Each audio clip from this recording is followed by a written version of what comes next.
What's up, Pirates? We've got a fresh deck profile for you guys today in the name of Don Quixote Rosinante. Corazon. Yeah, Mr. Corazon. If you guys aren't into the meta or if you like defeating meta players as the underdog, my brother almost did it. He went 3-2, winning 3 games in a row against all meta. What were the decks you played against? First it was Sakazuki. I beat that one. Then it was Katakuri, Anel, and then another Anel, and then another Sakazuki. Yeah, so very close to reaching the top 4. He got 6th place, but we're going to talk about this really cool leader and then talk about how were the ways you were able to defeat the meta decks. So he's a blocker that can always be a blocker, and then at the end of your turn, if you have 6 or less cards in your hand, you get to put him back as active. Let's get right to the deck profile. Yeah, so that blocker does a lot. So, well, first we play our searcher for the Don Quixote type cards. So 4 baby 5s, this is one of the searches. It's like the old school Bonnie where you rest her and rest a Dawn and then you get to search. So it's every single turn you get to do it. So the leader can protect it so that it keeps on doing that. You either play her turn 1 or you play your sugars. Sugar's another wonderful turn 1 play. It's an annoying stun card that has an effect that it'll rest an opponent's character on play, and then it can keep on resting cards after it is already out there. So it's pretty annoying to deal with if you cannot KO it or something. So Sugar's pretty strong. If you don't got the out, you're just struggling really hard. She can also attack your opponent's weak cards like Baby 5 or other low searchers. And then her effect will still resolve. Next card, the Trump blocker Rosinante. Alright, he has the added effect on top of being a blocker. He's got an effect that if your rested character would be KO'd, you could trash this character instead. So that protection comes up a lot, right? Tell me some of the tricks you can do with him. Well, if he's already arrested, he can protect... Yeah, well, his effect, he can protect anything else that's rested, which would be like the higher drop cards, like the Kid or 10 drop Doflamingo, or even your Rosinante 8 drop. So very useful guy. Next card I'm playing one of is Monet. Why do we play Monet? She's a deck filler. Deck filler. And she's a searchable too, so she's a good blocker. She's cheap. Another cheap blocker you can play off of your 8 drop Kid. Okay, oh that's right, he plays a 3 cost or less, right? And then on block you get to rest an opponent's character that costs 4 or less, so that could come up as well. Eventually. And one of the other best blockers of the deck is Doflamingo. So the old school blue Dofi, and you can pick the top 5 cards of your deck and adjust it and get what you need faster. Yeah, after you set up your 8 drop Kid, you just play this and put all your cheap blockers on top of your deck, keep drawing them and keep playing them and stun your opponent's turns every single turn. Okay. Then I'm playing one Match Vice, another deck filler, has a good effect that can rest a 5 drop. Oh yeah, I see it on play. He rests a 5 drop, and then you get to set one of your Dawn cards active at the end of the turn. That's usually irrelevant. I don't play any events. But that's something you can scare your opponent with because they don't know why you're doing that. So mind games. Like for 5 drops, I'm playing 3 X Drake. He KOs a rested 4 cost or less on play, which works well with the Sugar because she rests all 4 costs on play. Okay, that's a really good combo together then. And then there's a bigger reason why we play 5 drops in this deck, because you'll see later why we need the 5 drop number. Now I'm playing 3 Diamante. Diamante, a blocker that can restand himself if you have... no, what does he do again? If you have 2 more active Dawn, you get to leave him as active. So that's pretty good while holding a Dawn. That's only good late game because you really need to use all your Dawns usually early game and mid game. Okay, so at the end he helps you survive for longer until you finally reach a win. Next 5 drop, playing Law. 2 Law. 2 5 drop Law. So he's a blocker, one of the best ones of old, and he gets to return one to the hand and then play a cost 3 or less from the hand. So the 3 or less is literally Doflamingo and everybody down, which is pretty crazy, including Sugar, research again, and just play extra blockers down. More blockers. Next 5 drop, playing 1 Basil Hawkins.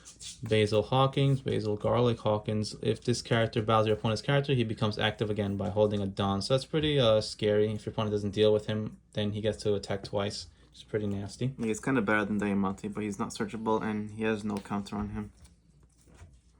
Okay. So he could be bricky. Next card, playing 1 Yamato. I kind of want to put that up to 2 against for yellow decks because Oh they yeah, have big trouble against that. yeah, the double banish is pretty disgusting to not let them use their triggers. But that's good against any deck. It's not even just yellow. It's just more Yeah. devastating against yellow. Yeah, because yellow relies on triggers. Yellow's not going to win without their triggers. We all know that. Next, I'm playing one trouble. KO's a rested 5 cost. So on play Chaos, and then on the opponent's turn, you get to arrest 2 Dawn to arrest an opponent's character with a cost of 4 or less when they attack. So that can definitely come up as well that they'll even forget about because we know a lot of people don't like to read, so that'll catch them. Now for the 8 drops, playing 3 Rosinante. Rosinante, the star of the show. This is why we play the 5 drops. So he says on the opponent's turn, if he is rested, your active character with the base of 5 cannot be KO'd by effect. So he protects all of your 5 drops that you just saw there. And then Like him, he becomes active he could become active, so he'll be protected. He becomes active at the end of your turn, so he'll be protected. And then he plays a 5 cost on play, just by resting him. So Diamante and Hawkins are always most likely going to be active for their protection. And yeah, the on play effect, you just rest him, and then you get to play a green that costs 5 or less. Well, that costs 5 exactly from your hand, so that comes up a lot. We have a lot of 5 costs for that combo. Yeah, and if you're up against yellow, you get to play Yamato, she's protected for the whole time there. The next 8 drop, playing 3 Eustace Captain Kidd. Actually, not useless in this deck. Yeah, Eustace Captain Kidd. He earned his title of Eustace and lost Useless. He's an old school card for those newer players. He activate main. When you play him, you can rest this character, then play 1 character with a cost of 3 or less from your hand. And then if he holds a Dawn, he has this magnet effect where if he's rested, your opponent cannot attack any other characters other than Eustace Captain Kidd. So your opponent's forced to attack him, and they get stuck with having to attack him and not going for any other characters or your leader. And since you get to play 3 drops or less, I believe that's all of your little blockers, they are forced to attack high at a 8k stat. Meanwhile, you just block it for little. Yeah, and if they hit like over 14 and you got no more blockers, block with your leader. Take the hit. Yeah, doesn't matter. That's the last resort you can do as well. So it's really scary in this deck. And next, I'm playing 3 10-drop Dofis. I did not play him a single time the whole tournament. Yeah, so this is just the other alternate win con, is the one that freezes 3 of your opponent's cards, including leader, so that's pretty good. But yeah, 3 is okay. We mostly go for the strategy of the 8 drops, but this is here just to finish the game off as well. 2k counters, BB5, doesn't matter what she does. She's searchable. Yeah, her effect is useless. She's just there for the searchable 2k for you to counter out. Next stuff. 2k, Viola. Also searchable. Does she have a relevant effect? Nope. Neither of them do. They're both absolute trash. They're just searchable 2Ks from your baby 5 character. So that's what they're for. Then for events, to get rid of your useless cards, the 0/3000 power green card. Yeah, this to get rid of if you have multiples of your big boss guys. You don't need to see, for example, 3 of the 10 drops or 3 of the 8 drops in your hand. So this is a good way to just lose them and gain protection. Then I was playing this for the Purple Magellans because I hate that card. Yeah, this will remove the Magellans and as well as Borsellino if you're having struggles with that. So 3000 Worlds is a very good card. As your leader is Part Blue, you get to play this card, so that's cool. And if you got enough to play on your turn, just play that, get rid of something if you have to. Yeah. So here we have the full deck profile here. We're going to leave it like that. I think we have all the ratios in sight. If you want to tell them really quickly, what are the most powerful combos in the deck that you use to win against the meta decks? Because all you played was NL, Katakuri, and Sakazuki at a typical tournament like anybody else will.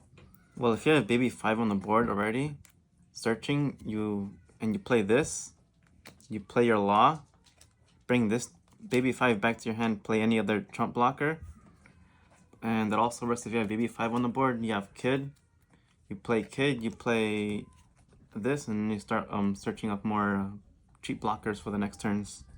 Yeah, that's a combo that only this deck can do. Also is the uses Captain Kidd into the Don Quixote Flamingo. Then you get to pick up more blockers to get ready to protect Kidd again for the next turn. So the only way they're going to get rid of him is if they start doing that Ice Age stuff, and they just need to have the out. So it's pretty troublesome for the meta decks to get through him. Yeah, and against Sakazuki, you usually don't want to have Kidd on the board by himself. You want him with Rosinante because they can just use their black cards to KO him. But if you have this can protect him.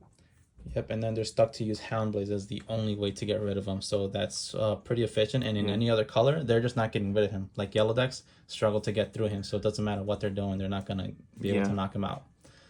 Especially with the added protection of Rosinante's effect of protecting your Rested characters. rested characters Yeah. by KO effect. So yeah, pretty good deck, and it's very fun. So if you like to play alternate cards, or if you're a fan of the underdog, my brother's an underdog playing this deck. He piloted it well and got to defeat 3 mad decks in a row. So that's the best we can do. Let us know if you want to try it out and what's the best you can do with this deck.